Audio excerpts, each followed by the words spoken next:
কোনো খাবার বা পানি সারা রাত যদি খোলা অবস্থায় থাকে তাহলে নাকি ওই পানি বা খাবারের শয়তান প্রস্রাব করে দেয়। ইসলামের বিষয়ে কি বলে? হেঁটে হেঁটে দাঁত মাজলে কি দারিদ্রতা দেখা দেয়? ফু দিয়ে নাকি গরম খাবার খেতে নেই, আসলে কি সত্য? ওযু ছাড়া জিকির করা যাবে কি? আমি টয়লেটে গেলে যতই চেষ্টা করি গায়ে পেশাবের ছিটা পড়ে, আমার কি ওই কাপড়ে নামাজ হবে নাকি বা শরীর নাপাক হবে? স্বামী স্ত্রী একসাথে জামাতে ফরজ নামাজ পড়তে পারবে কিনা? নখে নেল পালিশ দেওয়া কি হারাম? নখ বড় রাখলে কি নামাজ হবে? জানাবেন দয়া করে। আমি কলেজে পড়ি, কলেজে যাওয়া আসার জন্য আমাকে গাড়ি ব্যবহার করতে হয়। গাড়িতে উঠলে দেখা গেছে যে অনেক সময় পুরুষ পাশে বসে, বিশেষ করে সিএনজি, অটো। গাড়ি ব্রেক বা আঁকাবাঁকার কারণে ওই পুরুষের সাথে আমার টাচ লাগে, যেটা আমার অনিচ্ছায় ঘটে, তাহলে কি আমার গুনাহ হবে? আজানের জবাব না দিলে কি গুনাহ হয়? মসজিদের পাশে কবর বা কবরের পাশে মসজিদের পরে কিছু বলবেন? আমার ছেলের বয়স 23 বছর, সে মারা গেছে, এখন কি তার আকিকা দেওয়া যাবে? মাহনাজ আখতার আপনি লিখেছেন, মাসিক অবস্থায় মেয়েরা কি আজানের জবাব দিতে পারবে? পারবে। মাসিক অবস্থায় আজানের জবাব দেওয়া কোনো অসুবিধা নেই। দরুদ, জিকির, দোয়া, এগুলো সবগুলোই আপনি মাসিক অবস্থায় করতে পারবেন। দিনী পুস্তক পড়া ইত্যাদি আপনি করতে পারবেন। জাকিয়া খান নাসরিন আপনি লিখেছেন, ফু দিয়ে নাকি গরম খাবার খেতে নেই, আসলে কি সত্য? হ্যাঁ, ফু দিয়ে গরম খাবার খাওয়ার পরে হাদিসে নিষেধাজ্ঞা আছে। তাছাড়া এটা বৈজ্ঞানিকভাবেও বোধ হয়, আমি যতটুকু জানি, এটা অনুপকারী কাজ, ক্ষতিকর কাজ। বিধায় গরম খাবার আমরা ফু দিয়ে খাবো না, বরং সেটা একটু সহনীয় পর্যায়ে ঠান্ডা হওয়ার জন্য প্রয়োজন অপেক্ষা করব, বা অন্য কোনোভাবে এটাকে আমরা নর্মাল করার চেষ্টা করব, কিন্তু ফু দিয়ে আমরা গরম খাবার খাবো না। রত্না সরকার আপনি লিখেছেন, আমার ছেলের বয়স 23 বছর, সে মারা গেছে, এখন কি তার আকিকা দেওয়া যাবে? প্রথমত, মানুষ জীবদ্দশাতে তার আকিকা দিতে হয়। মারা গেছে যেহেতু, এখন আর আকিকা দেওয়ার প্রয়োজন নেই। বয়স বেশি হওয়ার পরও তার আকিকা দেওয়া যেতে পারে। নবী সাল্লাল্লাহু আলাইহি ওয়াসাল্লাম নিজের আকিকা নিজে দিয়েছেন। বয়স পরেও যদি আকিকা না দেওয়া হয়ে থাকে, তাহলে সেক্ষেত্রে আকিকা বড় হওয়ার পরও দেওয়া যায়।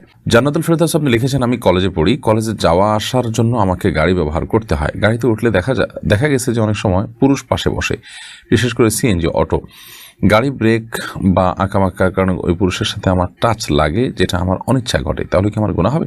এখন করণীয় কি? প্রথমত, এ ধরনের পুরুষের সাথে একজন পরনারীর পাশাপাশি না বসা উচিত।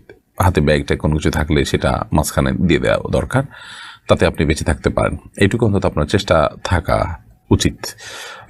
এবং অনিচ্ছাকৃত এরপরও যদি ব্রেকের কারণে আপনার টাচ হয়ে যায়, তাহলে সেক্ষেত্রে ইনশাআল্লাহ গুনাহ হবে না। কিন্তু নিজের সর্বোচ্চ চেষ্টা থাকতে হবে যাতে করে পর্দার খেলাফ না হয় এবং তার শরীরে স্পর্শ না হয়।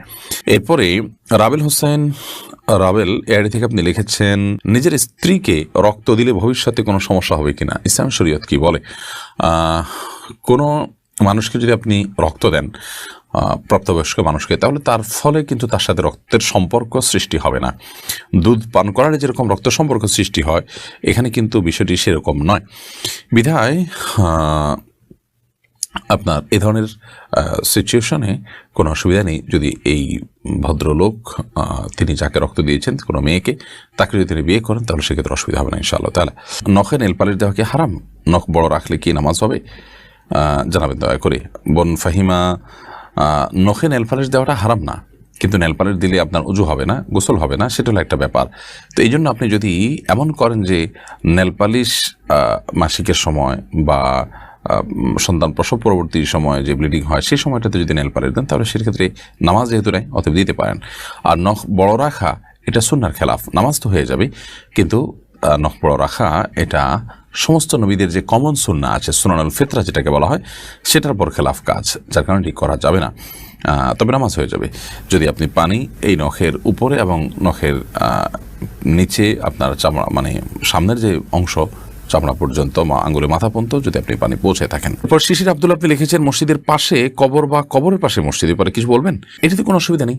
কবরের পাশে মসজিদ বা মসজিদের পাশে কবর, কবরের আলাদা ওয়াল, আলাদা জায়গা, মসজিদের আলাদা জায়গা, কোনো অসুবিধা নেই। মসজিদের ভেতরে কবর হলে সেটা নিষিদ্ধ। মসজিদের ভেতরে কবর থাকলে সেখানে নামাজ পড়া মানে হলো কবরে নামাজ পড়া, কবরস্থান নামাজ পড়ার শামিল, যেটি ইয়াহুদীদের মধ্যে ছিল, যেটি নবী সাল্লাল্লাহু আলাইহি ওয়াসাল্লাম আমাদেরকে নিষেধ করেছেন। যার কারণে মসজিদের ভেতরে কবর থাকলে সমস্যা, মসজিদের বাইরে, ওয়ালের বাইরে যদি কবর থাকে, তাতে অসুবিধা হবে না ইনশাআল্লাহ তাআলা, নামাজ পড়া যাবে সেখানে। ফারজানা ফারজু এডি থেকে দেখেছেন, আমি টয়লেটে গেলে যতই চেষ্টা করি গায়ে পেশাবের ছিটা পড়ে, আমার কি ওই কাপড়ে নামাজ হবে নাকি বা শরীর নাপাক হবে? যদি আপনার টয়লেটে আপনার গায়ে পেশাবের ছিটা আসে, সেই ছিটাগুলো যদি ওই যে শুয়ের আগায় যতটুকু পানি পড়ে, এই টাইপের ছিটা, তাহলে সেক্ষেত্রে আপনার এর কারণে কোনো চিন্তা করার কোনো কারণে, এর কারণে আপনার শরীর বা কাপড়ে লাগলে সেটা নাপাক হবে না, কারণ এটি মানুষের সাধ্যের বাইরে এটুকু থেকে বেঁচে থাকা। তবে আপনি যদি দাঁড়িয়ে পেশাব করেন তাহলে সেক্ষেত্রে এই ধরনের ছিটা পড়ার সম্ভাবনা বেশি থাকবে। বসে পেশাব করলে এটার সম্ভাবনা কম থাকবে। সতর্ক থাকবেন সর্বোচ্চ, কারণ কবর আযাবের অন্যতম কারণ হলো পেশাব থেকে পবিত্র ভালো করে না হওয়া। আমাদেরকে মাফ করুন। আর যদি আপনি শত চেষ্টা করার পরও পারেন না, লেগে যায় 2-1 ফোঁটা, তাতে কোনো অসুবিধা নেই ইনশাআল্লাহ বিদিনিল্লাহ। তাসমিমা বাঁধন জ্যোতি আপনি লিখেছেন, স্বামী স্ত্রী একসাথে জামাতে ফরজ নামাজ পড়তে পারবে কিনা, যদি পারে তাহলে কি একামত দিতে হবে, তাছাড়া অন্যান্য নফল নামাজ কি জামাতে পড়তে পারবে? স্বামী স্ত্রী একসাথে জামাতে নামাজ পড়তে পারে, যার যার নামাজ শেষে পড়তে পারে। আর যদি যার যার নামাজ শেষে পড়তে পারে জামাতে নামাজ পড়ে, তাহলে সেক্ষেত্রে স্বামী সামনে স্ত্রী পেছনে, অর্থাৎ পাশাপাশি না দাঁড়িয়ে নামাজ পড়তে পারে। এটা মাঝে মধ্যে জামাত মিস হয়ে গেল পুরুষের, সেক্ষেত্রে এটা করতে পারে। নিয়মিত এটি করবেন না তারা, বাসায় অন্য জামাত তরক করে। এবং একামত দিবে, স্বামী নিজে একামত দিবেন। আর অন্যান্য নফল নামাজ, বিশেষ করে তাহাজ্জুদের নামাজ ইত্যাদি, তারা যদি জামাতে পড়তে চান স্বামী সামনে ইমামতি করবেন, স্ত্রীর পিছনে নামাজ পড়বেন, হতে পারেন। ইয়াহিদ আহমেদ আপনি লিখেছেন, আজানের জবাব না দিলে কি গুনাহ হয়? আজানের জবাব দুইভাবে হয়। একটা হলো আজানের জবাব হয় মৌখিকভাবে, আরেকটা হলো আজানের জবাব হয় প্রকৃতভাবে, অর্থাৎ সরাসরি শারীরিকভাবে। মৌখিকভাবে আজানের জবাব হলো মুয়াজ্জিন যা বলেছেন তার সাথে বলা, এই বলাটা মুস্তাহাব, এটি না দিলে কোনো গুনাহ হবে না। কিন্তু আজানের জবাব যেটা শারীরিকভাবে দিতে হয়, ধরুন মুয়াজ্জিন সাহেব আজান দিলেন, দেওয়ার পরে শারীরিকভাবে জবাব দেওয়া মানে হলো আপনি সে আজানের জবাব দিয়ে মসজিদে যাবেন এবং হাজির হবেন। তো সেই কাজটা যদি আপনি না করেন, মসজিদে উপস্থিত না হন, তাহলে সেক্ষেত্রে আপনি গুনাহগার হলেন পুরুষ হয়ে থাকলে। তাহলে সেক্ষেত্রে আজানের এই জবাব দেওয়াটা, অর্থাৎ শারীরিকভাবে উপস্থিত হয়ে যে জবাবটা, সেই জবাব দেওয়াটা আমাদের জন্য আবশ্যক। সেটা না করলে আমরা গুনাহগার হয়ে যাব। আদারওয়াইজ আপনার শুধু মৌখিকের জবাব যেটা, সেটা আপনি না দিলে কোনো গুনাহগার হবেন না। এসআই রুবেল খান লিখেছেন, ওযু ছাড়া জিকির করা যাবে কি? ওযু ছাড়া জিকির করা যাবে, জিকিরের জন্য ওযু শর্ত নয়। এমনকি কারোর যদি গোসল ফরজ হয়, এই অবস্থায় সে আল্লাহর স্মরণ করতে পারে, মুখে আল্লাহর সাধারণ যে জিকিরগুলো আছে সেগুলো তিনি অব্যাহত রাখতে পারেন। কারণ জিকির এমন একটা ইবাদত, এমন একটি আমল যেটি সর্বক্ষণ আমাদের করা দরকার। সর্বক্ষণ যেগুলো করতে হয়, সে আমলগুলোকে আল্লাহ রাব্বুল আলামিন সবসময় যেন বান্দা করতে পারে, সেজন্য পবিত্রতা সেখানে শর্ত রাখেন। জিকির এমন একটি আমল, এই জন্য সবসময় আমাদের জিকির অব্যাহত রাখা উচিত। রাসেলমি আপনি লিখেছেন, হেঁটে হেঁটে দাঁত মাজলে কি দারিদ্রতা দেখা দেয়? না, এটি সম্পূর্ণ কুসংস্কারের জন্য বিশ্বাস। হেঁটে হেঁটে দাঁত পরিষ্কার করলে, দাঁত মাজলে, ব্রাশ করলে এর কারণে দারিদ্রতা দেখা দিবে, অভাব দেখা দিবে, অনটন দেখা দিবে, এরকম কেউ বিশ্বাস করলে সেটি গুনাহের কারণ হবে, এবং এটি সম্পূর্ণ কুসংস্কারের জন্য বিশ্বাস। আমাদের ইউটিউব চ্যানেল আপনি প্রশ্ন করেছেন সকাল সন্ধ্যায়, এর দিকে আপনি লিখেছেন, আমি অনেকের কাছে শুনেছি কোনো খাবার বা পানি সারা রাত যদি খোলা অবস্থায় থাকে তাহলে নাকি ওই পানি বা খাবারের শয়তান প্রস্রাব করে দেয়। ইসলামের বিষয়ে কি বলে? দেখুন, এমনিতে নবী করিম সাল্লাল্লাহু আলাইহি ওয়াসাল্লাম নিষেধ করেছেন আমরা রাতে শোয়ার সময় যেন কোনো খাবার বা কোনো পাত্র এমনকি যেন খালি যেন না রাখি। শয়তান বিচরণ করে, দুষ্টজিন বিচরণ করে, সেটাকে ঢেকে রাখতে নবী সাল্লাল্লাহু আলাইহি ওয়াসাল্লাম নির্দেশ করেছেন। আমরা অনেকেই এটার প্রতি খেয়াল রাখি না, কিন্তু তাই বলে শয়তান পেশাব করে এরকম কোনো কথা কোরআন হাদিসে কোথাও বর্ণিত হয়নি। এগুলো আমাদের সমাজে প্রচলিত কথা।